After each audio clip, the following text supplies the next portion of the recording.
여러분 안녕하세요. 금일은 출애굽기 28장을 어제에 이어 계속 묵상하고 있습니다.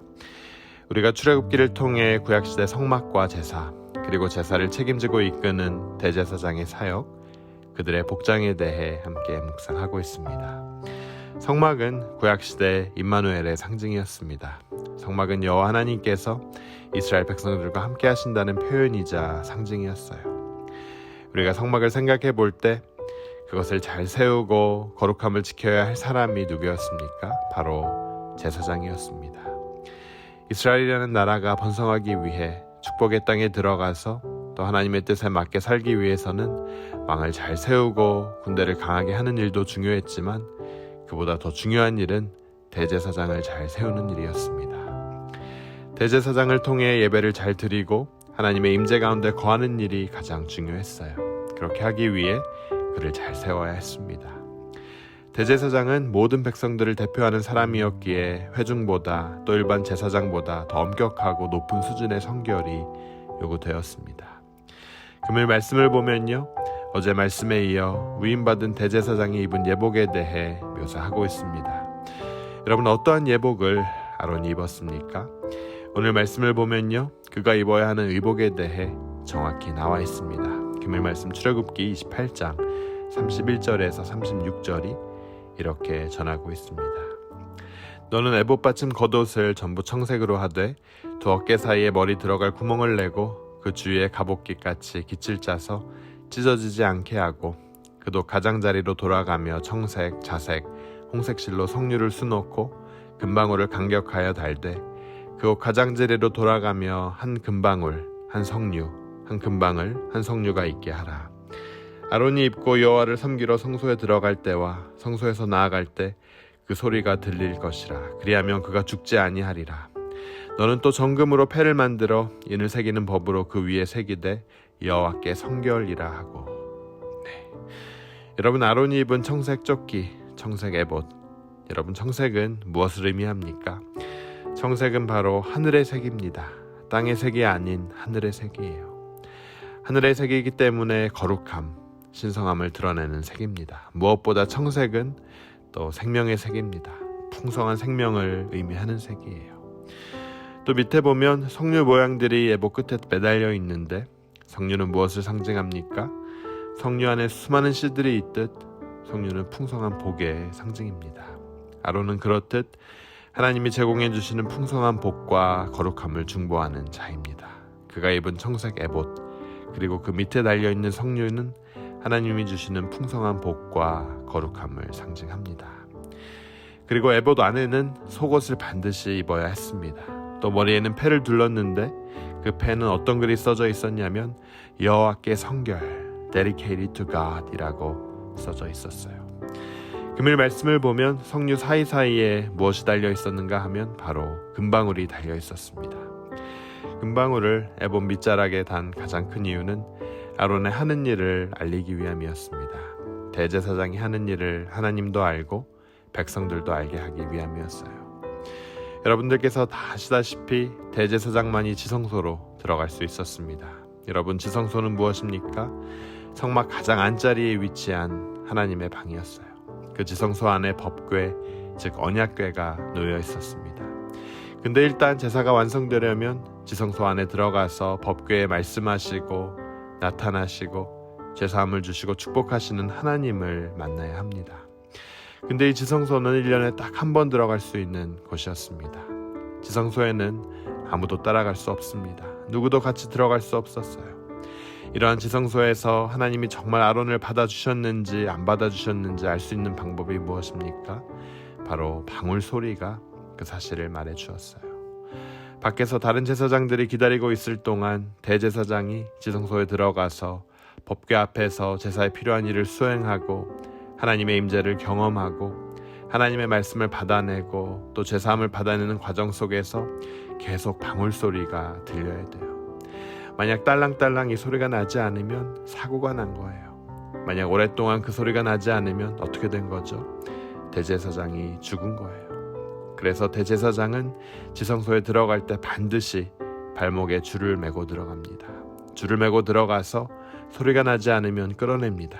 그냥 무턱대고 들어가면 그 거룩함 앞에 다 죽으니까요. 다시 말해 아론이 들어갈 때 하나님의 거룩하심 앞에 하나님의 명령대로 온전한 예배를 드릴 때 그 방울 소리는 멈추지 않고 들릴 수 있었습니다. 그러므로 여러분, 이 방울 소리는 축복의 소리였어요. 아론이 나아갈 때 일종의 신고식을 하는 거예요. 하나님, 제가 나아갑니다. 그 안에서 계속 소리가 나면 백성들도 안심이 되는 거죠. 지금 아론이 우리를 위해 중보하고 있구나. 그 소리를 들으며 안심할 수 있는 거예요. 여러분, 하나님의 사람들이 누리는 우리의 삶 가운데 항상 이러한 소리가 나야 합니다. 시끄러운 소리가 아닌, 잡음이 아닌 누구나 알 수 있는 공개적인 소리가 나야 된다는 거죠. 교회가 예배 중에 있구나. 지역을 위해 기도하고 있구나. 어떤 목사님이 말씀을 전하고 있구나. 지금 현재 누군가를 위해 중보하고 있구나. 어느 누가 보아도 투명하게 알 수 있어야 한다는 거죠. 교회가 투명해야 합니다. 공동체도 마찬가지예요. 누가 예산을 어떻게 짜고 누가 이를 계획하고 책임을 갖고 있는지 공개적인 사항들이 투명하게 반영되어야 합니다. 교회는 CIA가 아니에요. 비밀 조직이 아닙니다. 하나님 앞에 하나님의 사람들이 일할 때는 언제나 깨끗하고 정직하고 투명하고 공개적인 누구나 알 수 있는 섬김의 소리, 예배 소리, 종소리가 있어야 한다는 사실입니다.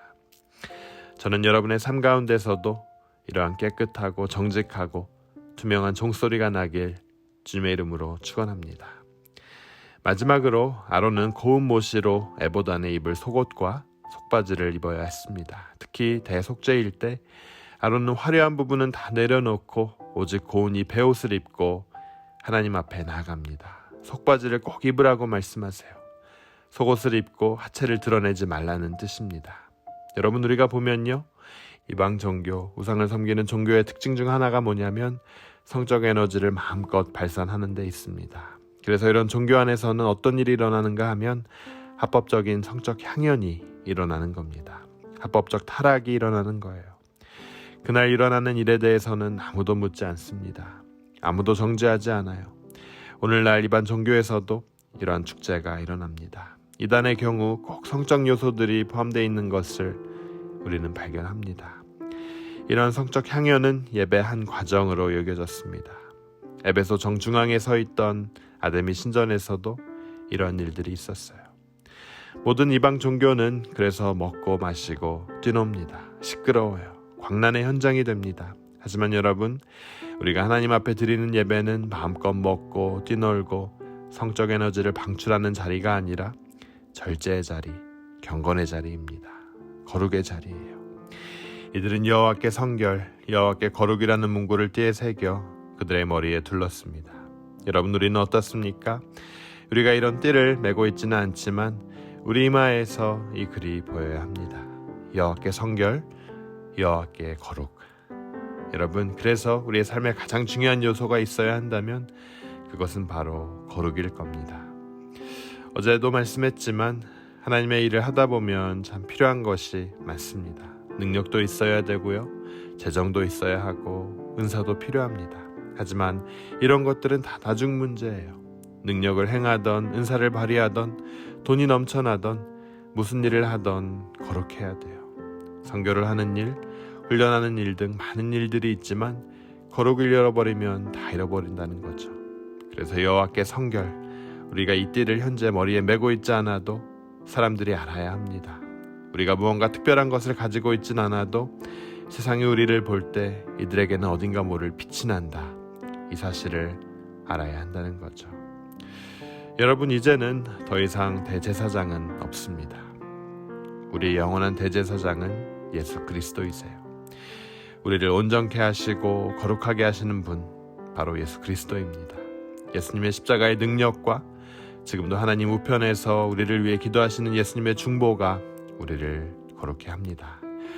그렇기에 거룩하심을 어제보다 오늘 더 사모하고 예수님의 복음을 선포하고 보혈의 능력으로 나아갈 때 우리를 통해 세상은 하나님의 거룩하심을 보게 될 것입니다. 그리고 이제는 한 사람 한 사람이 거룩한 나라요, 왕같은 제사장이요, 우리가 이 거룩한 삶을 살아내야 하는 거예요. 사랑하는 여러분, 세상 어디에도 거룩한 삶을 가르쳐주지 않습니다. 우리에게 거룩한 삶을 가르쳐줄 수 있는 유일한 길은 생명이신 하나님의 말씀과 예수 그리스도를 믿고 닮아가는 삶의 여정뿐입니다. 세상은 여러분을 거룩하게 만들지 않습니다. 하나님께서 이 땅에 우리를 심어놓은 유일한 목적은 바로 우리로 하여금 거룩한 삶을 살라는 거예요. 저는 여러분 한 분 한 분이 이 거룩함을 사모하고 하나님의 거룩함을 담는 분들 되시길 주님의 이름으로 축원합니다. 마음대로 살고 죄 가운데 살고 세속적인 삶을 살다가도 세상 사람들이 우리 한 사람 한 사람인 교회를 볼 때 주님의 빛을 발견하는 은혜가 있길 주님의 이름으로 축원합니다. 우리 함께 기도하도록 하겠습니다. 주님 은혜 감사합니다. 우리가 주님의 사람으로서 거룩함을 회복하고 음란하고 불의한 세상에서 거룩함으로 맞서 싸울 수 있는 강건함 허락하여 주시옵소서. 우리 한 사람 한 사람이 투명하고 깨끗한 삶을 통해 주님의 거룩함을 나타내게 하시고 주님의 투명하고 거룩한 성품을 담는 자들 되게 하여 주시옵소서. 우리 교회를 통해 세상에 주님의 거룩함을 보게 하시고 주님의 빛을 발견하는 은혜가 있길 간절히 원합니다. 이 모든 말씀 예수 그리스도의 이름으로 간절히 기도드립니다. 아멘.